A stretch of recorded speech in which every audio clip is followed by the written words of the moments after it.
Chapter 42. Hey Holly, I was just thinking, Alice said to Holly as they were reapplying their makeup in the toilets at work before leaving for the day. Oh, did it hurt? Holly teased. Aha, she said dryly. No. Honestly, I was thinking about the horoscope in this month's magazine, and I think Tracy may have got it really right. Holly rolled her eyes. How? Alice put down her lipstick and turned away from the mirror to face Holly. Well, first, there was the thing about the tall, dark, handsome man who you are seeing now. I'm not seeing him. We're just friends, Cody explained for what felt like the millionth time. Whatever you say. Anyway, then, there was the thing. I'm not, Cody repeated. Yeah, Alice said, disbelieving her. Well, then, there's the Holy slammed her down her makeup. Alice, I am not seeing Daniel. Okay. She held up her hands defensively. I get it. You're not seeing him, but please stop interrupting me and listen. She waited for Holly to calm down. Okay, so the other thing is that she said that your lucky day is Tuesday, which is today. Wow, Alice. I think you're on to something here, Holly said sarcastically, applying her lip liner. Listen, Alice said impatiently, and Holly shut up. So she also said that blue was your lucky color. So today being Tuesday, you have been invited by a tall, dark, handsome man to the launch of Blue Rock. Alice looked so pleased with herself as she summed it all up. So what? Polly said, unimpressed. So it's a sign that that the color shirt I happened to be wearing that day was blue, which was why Tracy chose that particular color, and I happened to be wearing because everything else I own was dirty. And she just picked the day off the top of her head. It means nothing, Alice.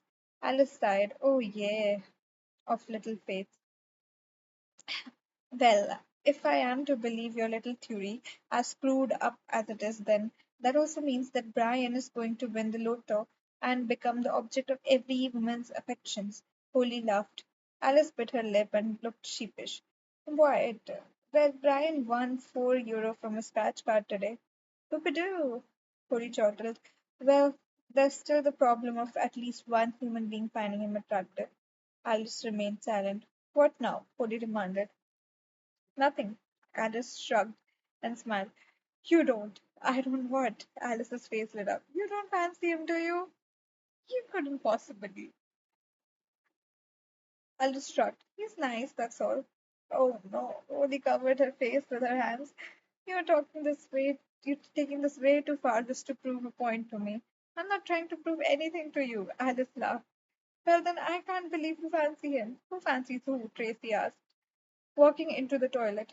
Alice shook her head wildly at Holly, begging her not to tell. Oh, nobody, Holly muttered, staring at Alice in shock. How could Alice fancy the slime ball of all slime balls? Hey, did you hear Brian won money on a lotto scratch card today?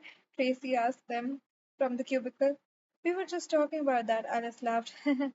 I just might have psychic powers after all, Holly. Tracy smiled and flushed the toilet.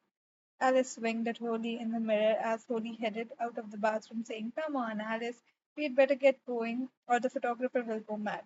The photographer's already here, Alice explained, applying some mascara. Where is he? She. Well, then, where's she? Ta-da! Alice took a camera out of her bag. You are the photographer, Holly laughed. Well, at least we both can lose our jobs together when this article is published.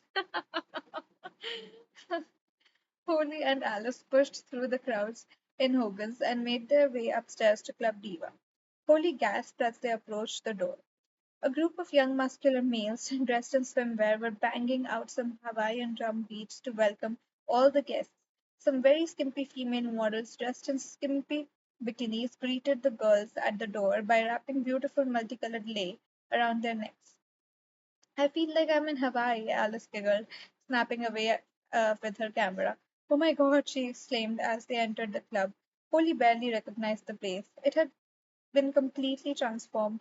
A huge water feature dominated the room, aqua blue color cascading down it from some rocks. Oh, look, Blue Rock, Alice laughed. Very clever. Polly smiled. So much for her wonderful powers of journalistic observation. She hadn't even coped, coped that the water was actually the drink itself. Daniel hadn't told her anything about this, which meant she would have to adjust the article so she could hand it in to Chris tomorrow. She looked around the club for Denise and Tom and saw her being photographed holding her hand up to the camera to show off her sparkly engagement ring. Hody was amused at the big celebrity couple.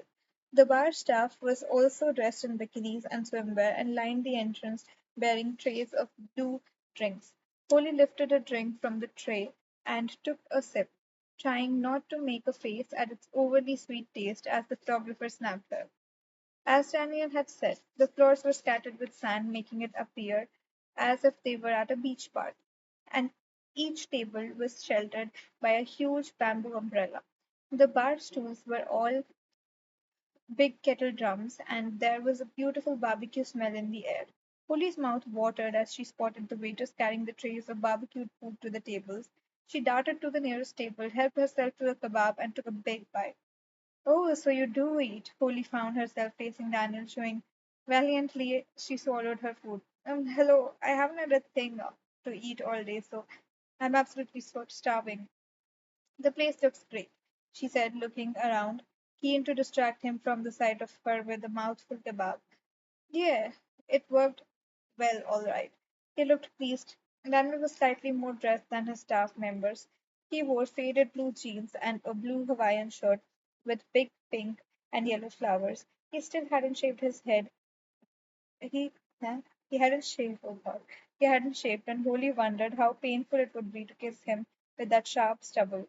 Not for her to kiss him, of course, somebody else. Why was she even wondering about it? Hey, Holly, let me get a photo of you and the dark, tall, dark, handsome man, Alice yelled, rushing over with her camera. Holly was mortified. Daniel laughed. You should bring your friends here more often.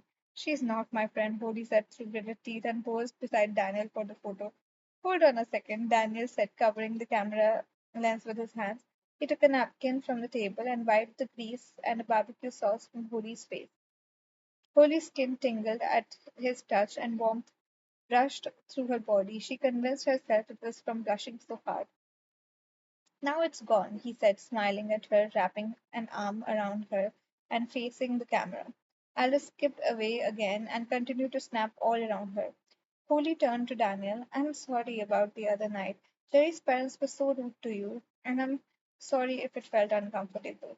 Oh, there's no need to apologize again, Holly. In fact, there's no need to apologize at all. I only felt uncomfortable for you. You shouldn't have been able to tell who you see and who you not see. Anyway, if you're worried about me, then there's no need. He smiled and placed his hands on her shoulders, as though he was going to say something more. But then somebody called him from the bar, and he rushed over to sort the problem out. But I'm not seeing you, Holly muttered to herself. If she had to convince even Daniel of that, then they certainly had a problem. She hoped he didn't think there was more to the dinner than there really was. He had called her almost every day since that episode. She realized that she looked forward to his calls. There was that niggling thing at the back of her mind again. Holly wandered over to Denise and joined her on the sunbed where she was sipping on the blue concoction.